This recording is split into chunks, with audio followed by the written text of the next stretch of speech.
Good morning. They are now very, very nervous, the top globalists. Just look at what's happening. It's amazing. So we are actually getting close to them. They had it all planned. They controlled everything they thought. And now we are getting close. It's fantastic.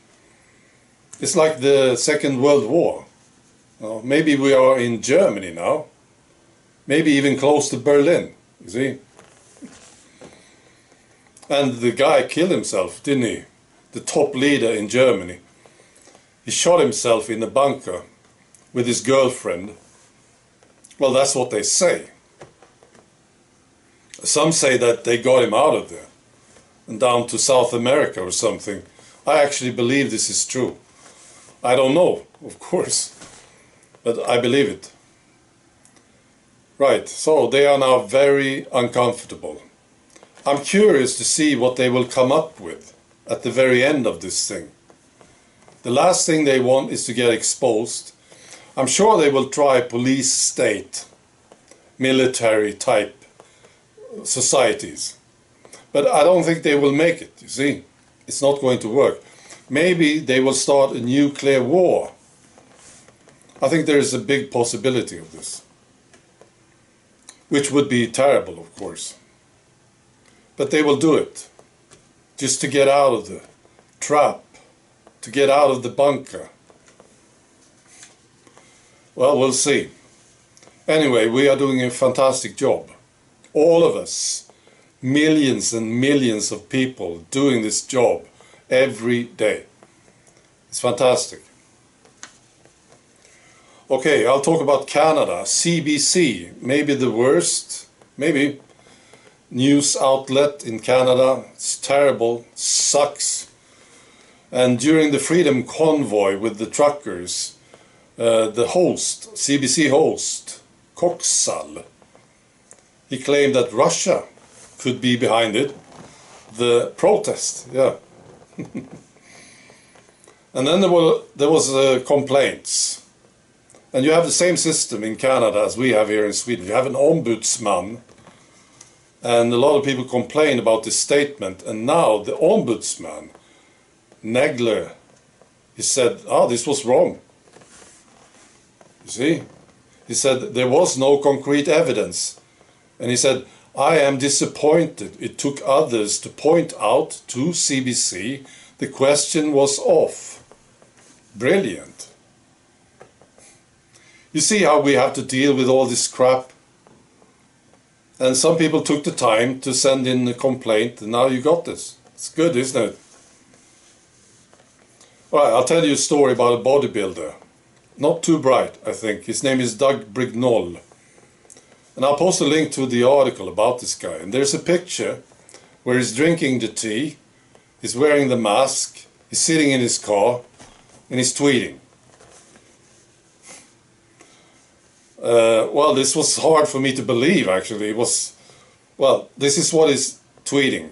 The first one, I had the tea, exclamation point. Well, the first of two. Let's get this done so we can get back to traveling, going to concerts, and having fun. My tea was yesterday, and I had no problem with it. My deltoid was a bit sore, but otherwise fine. Deltoid. That's a muscle, isn't it? So he didn't say my arm was sore. No, he said my deltoid was a bit sore. We're all in this together, so let's do our share to beat it. So that was the tweet. And I think he was sort of inspired to do more. He felt like a good man, you see. So then he tweeted this. And this is the part where it's hard to believe that he actually did say this, but he did.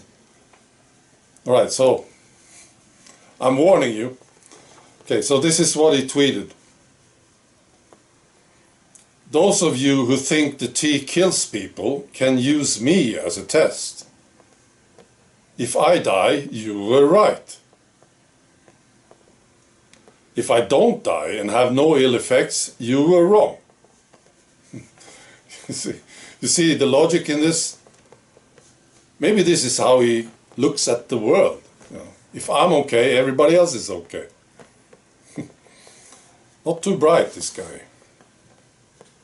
So if I die, if I don't die and have no ill effects, you were wrong, and should admit it. At least to yourselves. Better yet, you should admit that you were misled. And tell the world who misled you, so other people can benefit by avoiding these fearmongers. He actually said this. And then he died. He was 63 years old. He died. What a story. What do you think? Now finally I want to talk about Russell Brand again. Whenever I talk about Russell Brand I get attacked, which I enjoy very much. So it inspires me to talk about Russell Brand, you see. So he's on YouTube. He's got 6 million subscribers on YouTube. Just imagine this, the numbers. 6 million. I think that's more than Norway, bigger than the Norwegian population. All these people, 6 million. All right. And then he was censored on YouTube. And then he said, I'm moving over to Rumble.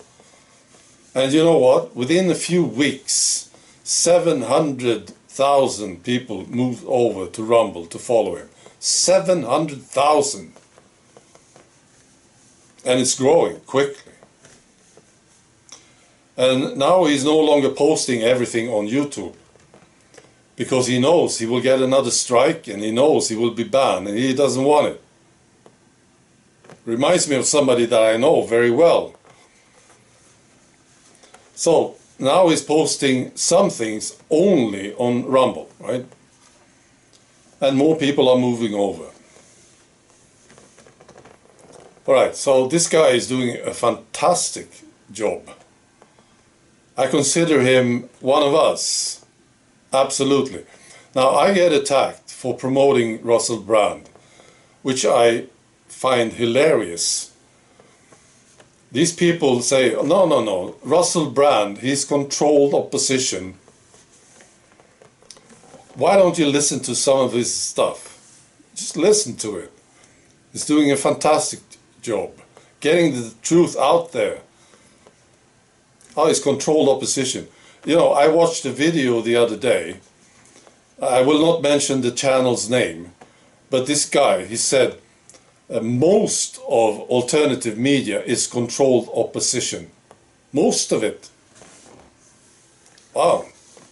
I mean, you need to get out of that very, very dark place you live in.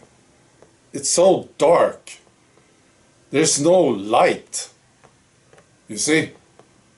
You see controlled opposition everywhere in a guy that is actually doing a job that you could never do. You're not even close to doing what Russell Brand is doing. And I've been calling you a backseat wanker, and I stand by this thing. Yeah, you are. Get out of that very, very dark place and breathe.